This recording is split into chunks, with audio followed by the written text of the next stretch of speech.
Shalom, nous allons étudier le Daf Kafret dans Masechet Avodah Zara et nous reprenons deux lignes à la fin du Daf Kazen Amud Bet, Amar Rabba Barbachana, Amar Rabbi Yochanan, donc au nom de Rabbi Yochanan, Kol Maka, toute blessure, chez Mechalelim, Alea et Shabbat, qui nous autorise à transgresser Shabbat, En Mitrapeim Mehen, on ne pourra pas se faire soigner de ce type de blessure à partir de médecins non juifs. Donc je rappelle que pendant Shabbat, on n'a pas le droit de faire tout ce qui est un acte médical ou un acte médicamenteux, parce qu'on a une Xerat Rachamim de peur qu'on en vienne à écraser, à moudre des végétaux pour faire des médicaments. Donc tout acte médical, même si finalement c'est pas médicamenteux, mais tout ce qui est assimilé à un acte médical ou de médicament est interdit pendant Shabbat, sauf à partir d'un certain degré de gravité. Et la Gemara nous dit que le degré de gravité qui fait qu'on peut transgresser Shabbat, c'est le degré de gravité qui fait que je n'ai pas le droit de me laisser soigner par un médecin en Bet Kochavim, même pendant la semaine, parce que c'est justement un degré de gravité qui est tel que ces mauvaises intentions peuvent être fatales aux patients. Il y en a qui disent Vekademre, comme Maraba Bachana, Rabbi Yochanan. Il y en a qui disent que Rabbi Yochanan s'est exprimé différemment, et qu'au lieu de dire que c'est par rapport à Shabbat, il dit Kol Maka Shel Halal, En Mitrapein Mehen. Toute blessure qui est une blessure interne, En Mitrapein Mehen, on ne pourra pas se soigner d'eux. Alors on verra ce que c'est dans quelques instants la définition exacte de Maka Shel Halal. Mais ce qui est intéressant, c'est que la Gemara a une question. C'est quoi? C'est qu'on a une première fois défini en disant que ce qui est interdit de se faire soigner par un non-juif, c'est ce qu'on n'a pas le droit, c'est ce qui nous permet de transgresser Shabbat. Après on a dit, non, autre version, c'est ce qu'on appelle Maka Shel Halal, donc une blessure interne. Le seul problème, c'est que dans Shabbat, quand on se demande ce qui nous permet de transgresser Shabbat, on répond que c'est Maka Shel Halal. Donc finalement, c'est la même définition. Que l'on dise que c'est Maka Shel Halal, ou que l'on dise c'est ce qui nous permet de transgresser Shabbat, c'est pareil, parce que comment on définit ce qu'on peut transgresser Shabbat? C'est lorsqu'on a Maka Shel Halal, donc c'est exactement pareil. La Gemara dit Mamilayu. Quelle est l'incidence entre les deux pshatim? C'est pareil. La Gemara dit non. Ika benayu, gavayad, ve gavaregel. Non, il y a deux autres choses qui sont le dos de la main et le dos du pied, le haut du pied. Amaravada barmatna amarav. Car Rav a dit, Gavayad et Gavaregel, Areen ki Maka Shel Halal, ou Mechalelim Alem et Shabbat. Rav a dit qu'en dehors des blessures internes, il y a deux blessures externes, qui sont donc le haut de la main et le haut du pied, qui sont aussi des blessures qui permettent de transgresser Shabbat. Mais ça n'est pas une blessure interne. Et donc, par rapport à l'interdit de se faire soigner par Rav Kochavim, on a une afkamina. Si on dit que c'est Shabbat, on inclut ces deux-là, Gavayad et Gavaregel. Si on dit que c'est Maka Shel Halal, une blessure interne, on ne les inclut pas. Marav Zutram Bartuvia Mara, maintenant Sitrav, Kol Maka Shetzricha Omed, Mechalelim Alayat Shabbat. Toute blessure qui nécessite l'estimation d'un médecin pour savoir si c'est dangereux ou pas, c'est déjà, ça permet de transgresser Shabbat, comme on le voit, qu'en fait, c'est avec Pikuach Nefesh, eh bien, on est Mechalel, c'est-à-dire qu'on n'a pas besoin d'avoir une certitude d'un danger de mort pour transgresser Shabbat ou une halakha de la Torah, il suffit qu'il y ait une possibilité d'eux pour qu'on transgresse. Amarav Shemen bar Abba Amar Rabbi Yochanan. Ici on cite encore Rabbi Yochanan. Vehai Ishta Tzmirta.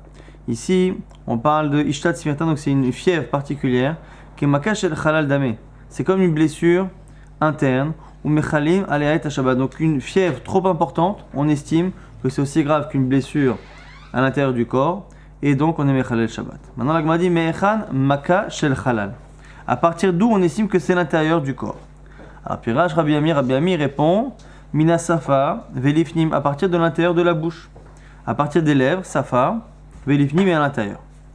Maintenant, la Gemara pose une question. A priori, le problème de Maka Shel Halal, c'est que à l'intérieur du corps, les membres sont en général plus tendres, et c'est ce qui fait que la moindre blessure peut être fatale.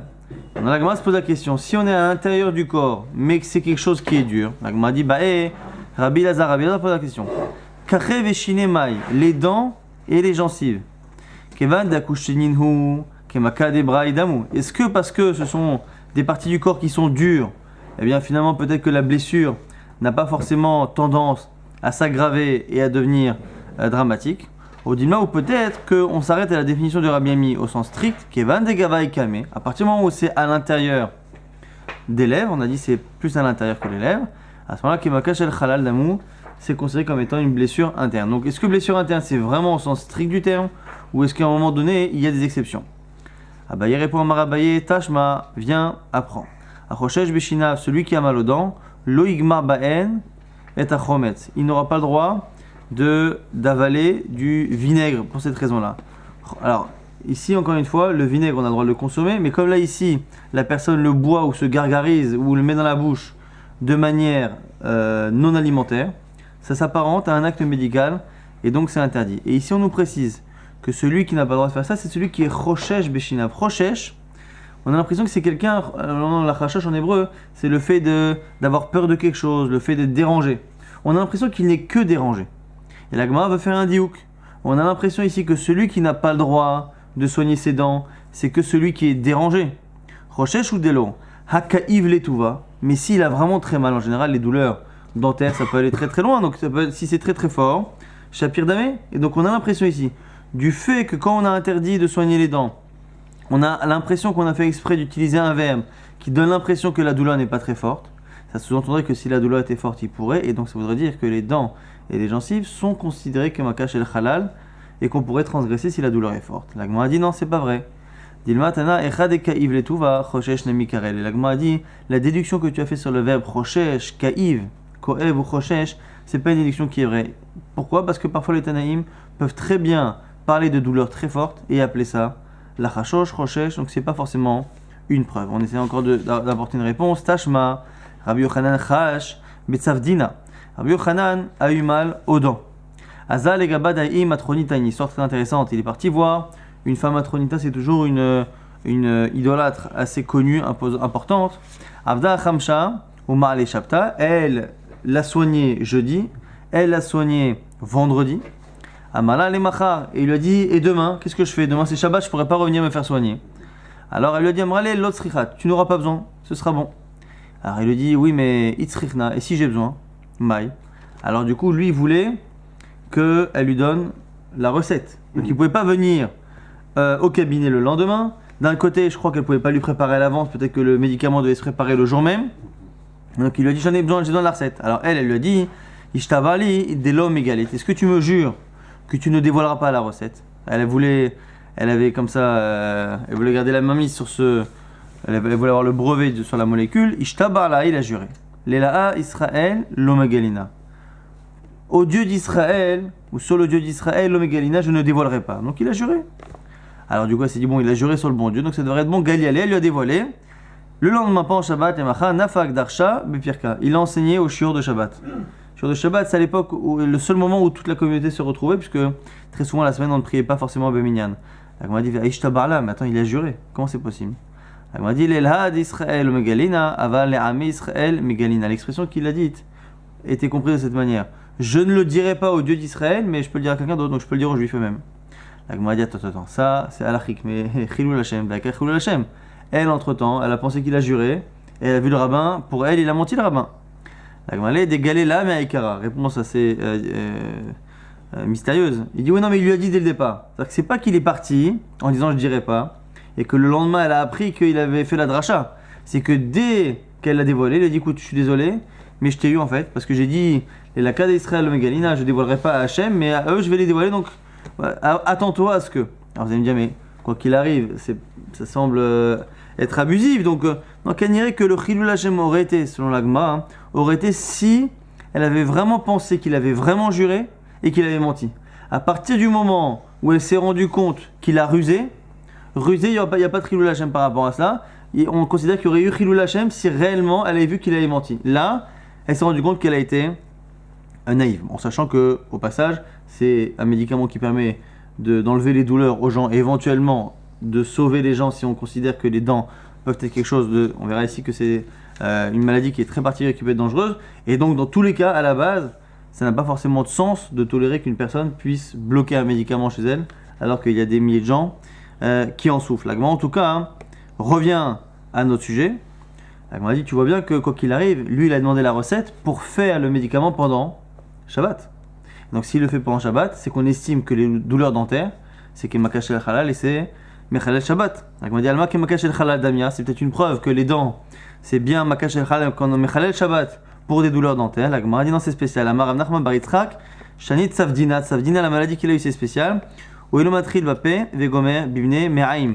parce que ça commence dans la bouche et ça termine dans les intestins. Alors bon, où est-ce que ça commence ou pas? En tout cas, c'est en lien avec un problème qui est plus interne et plus grave. Alors ici dans les notes ils disent le muguet. Alors j'ai pas eu le temps de demander à un dentiste ce que c'est, mais en tout cas c'est une maladie qui peut être dangereuse et donc ça explique peut-être également la raison pour laquelle ici Rabbi Yochanan n'a pas eu de scrupule à être finalement un peu rusé avec quelqu'un qui mettait en danger les gens en ne voulant pas dévoiler son médicament.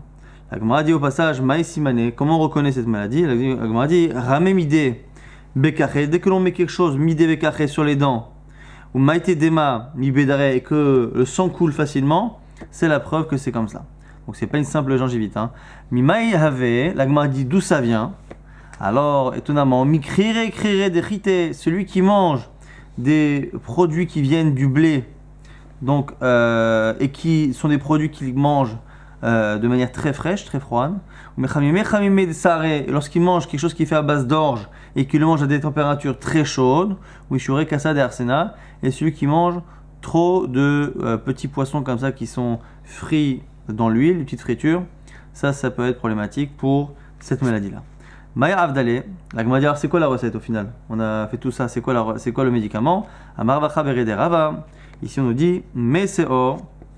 Donc on prend de l'eau dans laquelle on a mis justement du levain, et shemen zaïd, de l'huile d'olive, ou melach et du sel, ou marbaravashi amar, et marbaravashi nous dit que mishra de avaza, qu'elle a pris aussi du shemen, du gras de l'oie, l'animal, mais gatfa de avaza, avec les plumes justement d'oie, et que c'est avec ça qu'on tartinait les gencives et les dents. Amar Abaye, ana avide kulhu, velo itasai. Abaye dit moi j'ai eu ça, et j'ai fait tout ce qu'on a dit là-haut, et ça ne m'a rien fait.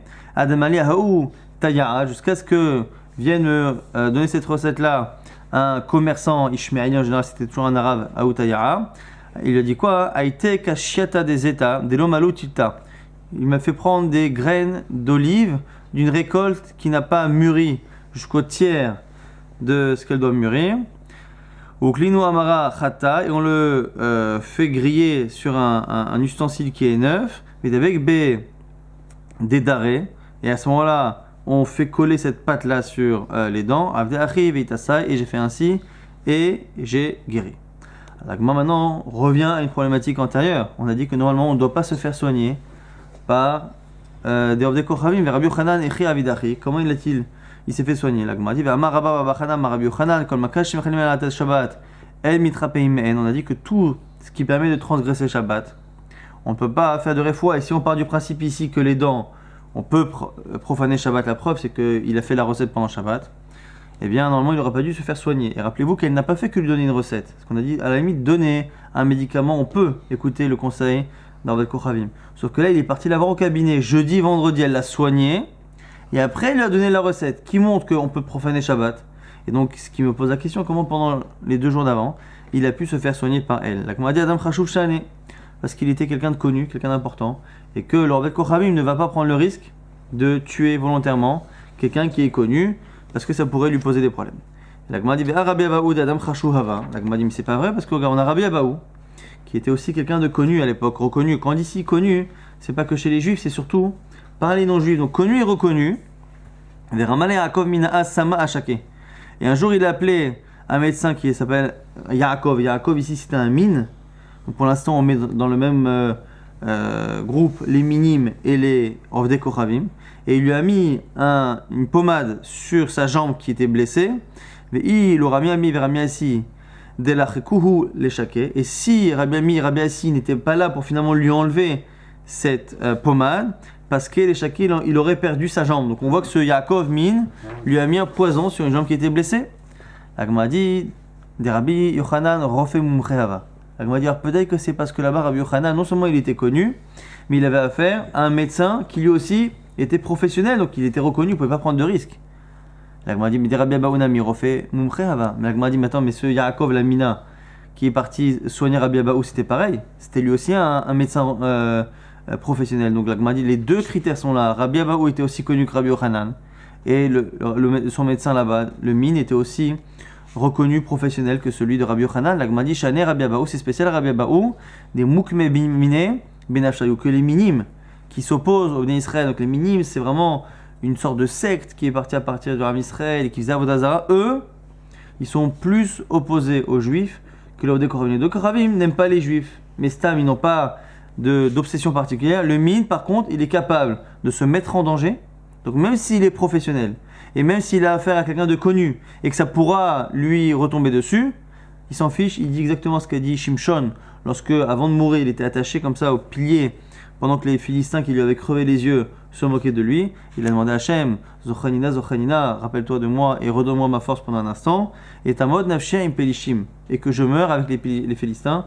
Et il a à ce moment-là usé de sa force qui est revenue pendant un instant pour faire tomber les piliers et faire effondrer le bâtiment et faire en sorte que lui meure avec les Philistins plutôt que les Philistins meurent, même si lui mourait avec. Et du coup, c'est l'origine de la notion de kamikaze dans la Gemara. À chaque fois qu'on voit quelqu'un qui est prêt à se mettre en danger pour faire du mal à l'autre, on dit Tambot Nafshi Aim Pelishtim. Amar Shmuel maintenant nous dit Padarta, lorsqu'il y a une blessure, ça c'est une blessure qui est faite avec une lame. Donc il y a des dangers de tétanos ou d'autres choses. En tout cas, c'est tellement dangereux, sakantahi, c'est un danger grave. Il n'y a pas que la blessure qui est dangereuse, ça peut dégénérer. Ou mechalim alayat Shabbat. Et donc du coup, même si c'est pas quelque chose d'interne, comme c'est une blessure faite à la lame, on les mechalel Shabbat. May asuta. Qu'est-ce qu'on fait pour guérir? Les mifsak des mal. Pour arrêter le sang, tachle bechala. On prend des végétaux particuliers ici que l'on fait tremper dans du vinaigre. Après, les asuke pour que ça commence à cicatriser. On dit girda de yavla ve girda de asana. Donc on fait des sortes de bandages comme ça avec des tissus dans lesquels on met des racines de yavla, donc des racines de certains végétaux. On met aussi des morceaux de bois qui proviennent de certains buissons.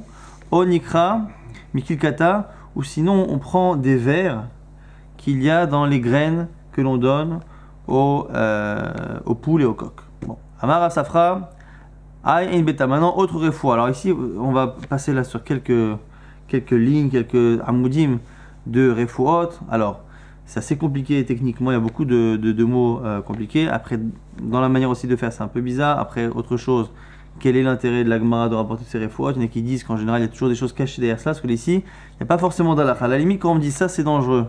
Ça, c'est pas dangereux. Alachiquement, je peux convertir ça en tiens, je peux transgresser Shabbat, ou je peux pas transgresser Shabbat, j'ai le droit de me faire soigner par un Vekoravim, ou je n'ai pas le droit. Dès qu'on est dans du médicament pur, pas évident que la Gemara ait la volonté, comme certains goyim veulent dire, que finalement on a voulu tout mettre dedans, un peu d'alakha, un peu de moussar, un peu d'histoire et un peu de refoua. Donc il faut comprendre ce que ça veut dire. Donc on a ici des solutions médicamenteuses assez particulières. Amar Rav Safra, Hay Ein Beta.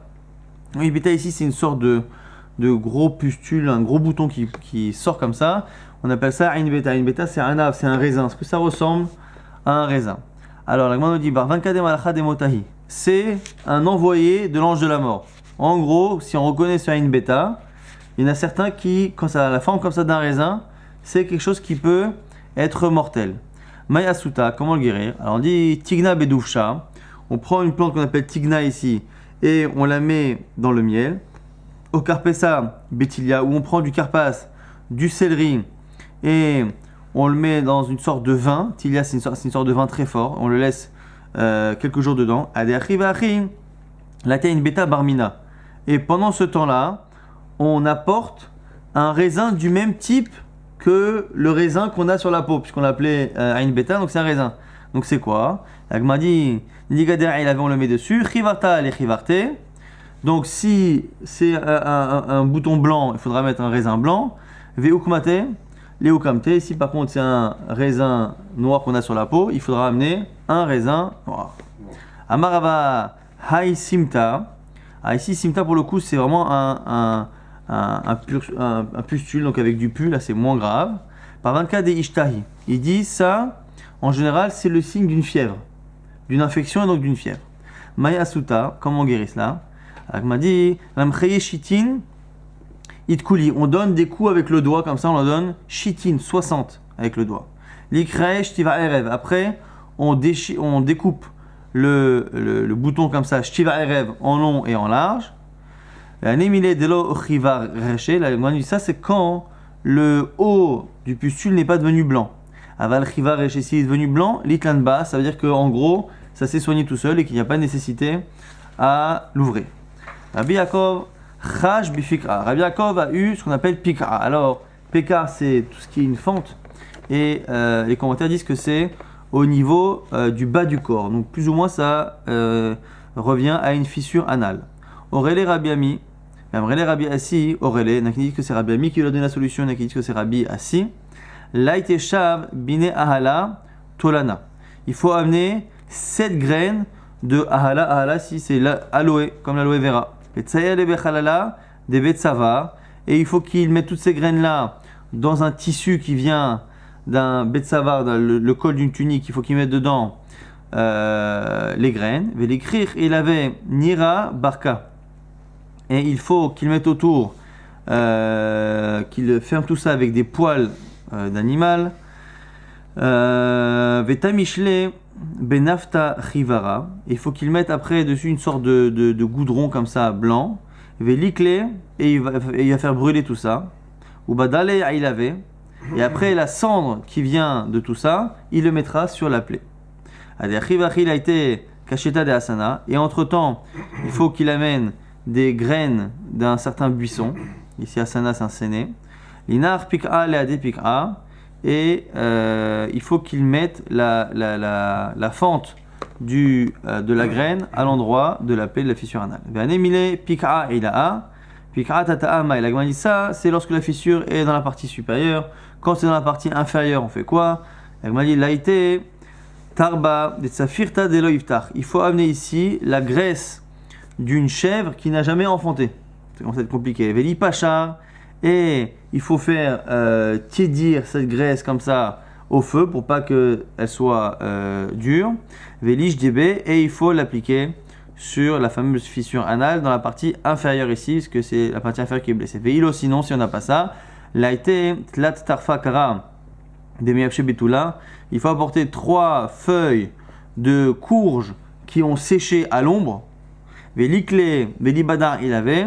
Et une fois que on fait brûler tout ça, on prend la cendre et on la met sur la plaie. Veilo, et si on n'a pas tout cela, parce que vous remarquez que c'est assez compliqué, que c'est assez difficile à trouver en pharmacie en plus de ne pas être remboursé par la sécurité sociale. Veilo, laïté, mishkede khalzone, il faut qu'il amène la carapace du chilazone, donc ce petit mollusque là qu'on utilisait, qui sortait une fois tous les 50 ans avant. Ve'ilo maïté meshar kira, et si on n'a pas, parce qu'on peut comprendre, du coup, il amènera de l'huile d'olive avec de la cire. Ve'linkon beshachake de kitana bekaita, et il faudra qu'il mette tout ça dans des habits. Alors ici, quel type d'habits? On nous dit que si on est en été, il faudra mettre ça dans des habits en lin. Ve'da'amar guftena besidva, et en hiver, besidva, da'amar guftena, il faudra qu'on mette ça dans des habits en coton. Rabbi Abaou Chaj Beoudna. Rabbi Abaou a eu mal à l'oreille. Aurélé, Rabbi Yochanan lui a dit, mais Amrélé, Ben Midrash, il y en a qui disent que c'est au Beth Midrash qu'on lui a donné la solution. Alors, on a dit que ça vient du Beth Midrash ou de Rabbi Yochanan, nous on veut la recette. Mais Aurélé, quoi qu'il arrive, qu'est-ce qu'on lui a enseigné? Et là aussi, préparez-vous, c'est sympathique. Qui a d'Amarabaye, comme a dit Abaye. Amrali M. Abaye, rappelez-vous, c'est toujours celui qui parle de sa maman. Alors, c'est pas le syndrome de la mère juive, parce que pour le coup, c'est pas sa mère. Puisqu'il a perdu sa maman et c'est sa nourrice, enfin c'est quelqu'un qui s'est occupé de lui finalement. Mais elle était connue pour ses remèdes médicaux, et donc du coup voilà, moi ma mère me disait toujours, voilà, lo ivre kuliata, et là les oudna, que n'ont été créés les reins des animaux que pour le jus qu'on peut en extraire et qui soigne les oreilles. Rava nous dit, Amarle Minyumi Asia, le médecin qu'on appelait Manyumi, m'a dit kulhu shakiane kashu le oudna, tous les liquides sont mauvais pour les oreilles. Les bar mimaya des kuliata, sauf l'eau, le liquide qu'on récolte des kuliata. La été kuliata des bacha kacha, il faut amener le rein d'un animal, donc ici une sorte de bouc, mais qui n'est pas poilu. Ok, il faut le déchirer en long et en large. Il faut le faire griller sur le feu. Et le jus qui en sort, on le met sur son oreille. L'eau criée vélo chavimé, la pachouré, il faut que ce soit ni froid ni chaud, simplement tiède. Ve'ilo, et sinon, si on n'a pas ça, la tetaba, les ripushta, gamlanita, il faut qu'il amène la graisse d'un oiseau, d'un petit oiseau comme ça un peu gras, veli pacha, veli jdebe, et que il verse ça, ce gras-là, sur l'oreille. Veilo, s'il n'a pas ça, les maliers, les oudne mishra, il faudra qu'il mette de l'huile dans son oreille. Vele avedba shav, petlita da safsata, et il faut qu'il mette dessus des mèches qui sont faites avec asafsata. Asafsata, c'était une sorte de végétal avec lequel on faisait le foin pour les animaux. Donc il fait des mèches dessus et il en fait 7 à côté de ses oreilles. Vela été shufta de touma, et il amène des feuilles de d'ail. Velitouf barka bechadresha, et il attache tout cela avec des poils d'animal. Donc il attache toutes les mèches avec les feuilles. Velatle beu noura, et il met le feu. Veida resha mudva beudna, et il met une extrémité au niveau de l'oreille. Velitouf udne lehada noura, et il faut que le feu soit pas très éloigné de l'oreille. Vezeh mizika, il faut qu'il fasse attention tout de même à la fumée qui en sort. Venishkol chada venega chada, et à chaque fois qu'une mèche se termine, il en met une autre sur l'extrémité de l'oreille.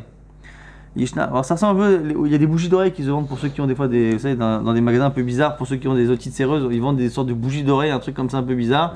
On met une extrémité dans l'oreille, on allume de l'autre côté, ça fume, bon, c'est un peu bizarre. Ça ressemble un peu à ça. Bon. Lishna harina, autre version pour ceux qui ont du mal à appliquer la première. Ve'ilo laïté, alors je crois que c'est pas à reproduire à la maison, monsieur. Ve'ilo laïté shav petilta barka, il faut qu'il amène 7 mèches en poil d'animal. Et shaifle mishra da safsata, il faut qu'il mette dessus, ici, alors, de l'huile, c'est plus la safsata dessus, parce qu'on fait pas d'huile avec le foin.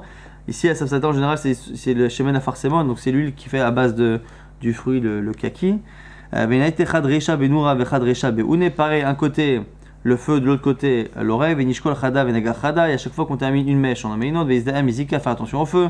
Veilo, ici encore une fois on ne peut pas. Autre version un peu différente, elle a été Udara denada delo mashkif. Il faut qu'il amène de la laine qui est colorée en couleur violette, mais qui n'a jamais été travaillée, donc elle est brute encore. Venagarba, et il la met sur l'oreille. Les udne les adenura, et qu'il mette son oreille à côté du feu, Velizaem Mizika en faisant attention encore une fois à la fumée, Veilo l'a été Goufta, ici il ne peut pas faire ça, il amène Goufta des Kanya, Atika Barme Hachlin, il amène les écorces de roseau, mais qui ont 100 ans, il faut les trouver ceux-là aussi, Velimalié Milcha Galanita, et il faut qu'il remplisse ça de sel, Velikle Velidabek, et il fasse brûler tout ça avec la cendre, il met ça sur son oreille. Mais Simanar et le Siman pour s'en rappeler, Retiva Levishta, Vivishta, l'Ertiva, exactement. Et donc, c'est que ce qui est en général un remède qui est sec, c'est pour une maladie qui est humide et inversement. On a le droit de replacer une oreille qui se serait tordue pendant Shabbat. Je ne sais pas comment ça fonctionne déjà. Il dit on a le droit de réparer une oreille à la main, mais pas avec un médicament. Il y en a qui disent Bessam avalo beyad, il y en a qui sont au contraire, c'est avec le médicament qu'on peut, mais pas à la main. Maïtama, parce que Mizrav Zarif, parce que on dit justement que le fait de faire à la main, ça pourra éventuellement faire une blessure. Amar Azutra Bartuvia Marav, ici on a une sugia qui est un peu plus nogal à l'akha. Aïn Shemarda Muta le Kochla, un œil qui est blessé, qui commence éventuellement à sortir de son orbite, on a le droit de le soigner pendant Shabbat. On voit en tout cas que vous avez que pendant Shabbat, c'est pas évident du tout de prendre des médicaments, de faire la moindre fois. Ça vaut miné anéminé, la Gemara dit, on pensait au départ qu'on ne pouvait soigner que si le médicament était fait avant pendant Shabbat. Parce qu'en fait, il y a 3 niveaux d'interdit pendant Shabbat. Il y a l'interdit de mettre le moins de médicaments, c'est l'interdit des Rabbanan. Maintenant, il y a le fait de créer un médicament, là c'est Assour Minatora. Donc la Gemara dit, on pensait que l'histoire de l'œil, on ne pouvait transgresser que le Issour des Rabbanan d'apposer un médicament, mais peut-être pas transgresser le Issour Torah de le faire. Aval Mishrak Beshabbat, Ve'atouye, mais le fait d'écraser, faire le médicament et de le porter dans le domaine public, derrière Shutarabim, lo. Amale, Haoum et Rabbanan, il y a un des sages qui a dit, vers Rabbi Yaakov Shemé qui s'appelait Rabbi Yaakov, il est dit, Dim Farchamine de Rabbi Yehuda. Moi, on m'a expliqué ce qu'a dit Rabbi Yehuda. Afelo Mishrak Beshabbat, Ve'atouye, derrière Shutarabim, Mutar. Même l'écraser pendant Shabbat et la porter dans le domaine public, c'est autorisé. Rabbi Yehuda, Sharale Mikral, Aina, Beshabbat. Rabbi Yehuda donc a autorisé à faire ce médicament pendant Shabbat. Amalou Rav Shmuel Bar Yehuda, Shmuel Bar Yehuda qui a entendu ça, a émis une critique, il a dit Man Saït Yehuda Machil Shabbat. Celui qui écoute Rav Yehuda, il est Mechalel Shabbat, ni plus ni moins. Les sauf, Rash Be'en HaKadosh Baruch Hu, lui a envoyé Kaniré, il a eu mal lui-même aux yeux pendant Shabbat. Shalach Léou, il a envoyé du coup à Rav Yehuda, Sharé ou Asir, est-ce que je peux mettre le médicament sur l'œil? Shalach lui a répondu, les couleurs al-mashari. J'ai dit, pour tout le monde c'est autorisé. Les didach Asir, mais pour toi, tu as dit que c'était assourd, tu peux pas l'année. Qu'est-ce que Bémet, alachiquement, parce qu'à partir du moment où il a dit que c'est assourd, lui-même il n'a pas le droit de le faire. C'est que c'est pas juste un. Je t'ai boulé. Et il lui explique pourquoi il n'est pas content. Il dit, parce que tu crois que j'ai inventé? Tu crois que c'est moi qui ai inventé que c'était ça? Il dit des Marshmuel, Ha'iyamta, c'est Marshmuel qui m'a dit ça. Rav Yehuda, c'est l'élève de Shmuel, c'est Shmuel qui a dit. Shmuel, ça fait partie des plus grands Amoraïm. Ha'iyamta de Havai, Bemar Shmuel. Pourquoi il y a une histoire chez Shmuel? Il y avait une servante qui était chez Shmuel. Des 4 Ale'ina, Beshabta. Elle a eu des douleurs et une sorte de fièvre, elle a eu des chaleurs au niveau de l'œil pendant tout Shabbat. Tzavchav Eleikadash Garba. Elle a crié tout Shabbat, personne ne s'est occupé d'elle. Paka'aine, l'œil est sorti de son orbite. Les macha nafak, le lendemain, Shmuel est sorti, Shmuel Vedarash, il a fait la dracha en public qu'un œil qui est en danger comme ça, on a le droit de mettre le médicament pendant Shabbat. Maïtama, pourquoi? Parce qu'il y a un lien entre le cœur et l'œil, comme si la racine de l'œil était le cœur et que ça pouvait entraîner une crise cardiaque ou la mort de la personne. L'Agma donne l'exemple, elle dit Kegon Mai, exemple, Amar Yehuda, Kegon Rira Ditsa, Dema Dima'ata, Ve Kitra. Donc Rira c'est soit du pu, soit un liquide comme ça translucide, soit Dema c'est du sang, Dima'ata ce sont des larmes, ou Kitra c'est la chaleur. Donc s'il y a un liquide transparent, un liquide jaune, du sang, des larmes, ou que la personne a très très chaud à l'œil, ça fait partie des douleurs à l'œil qui permettent de transgresser Shabbat, ou Trilat Ochla, et tout ça c'est quand c'est au début de la maladie, la Pouké sauf Ochla. Si par contre c'est déjà en voie de guérison à la fin, pas de Soukhé Aina, ou simplement que la personne voit mal et qu'elle veut mettre un collier pour voir mieux, à ce moment-là, dès l'eau, ce sera assaut. On laisse la suite pour le DAF de demain.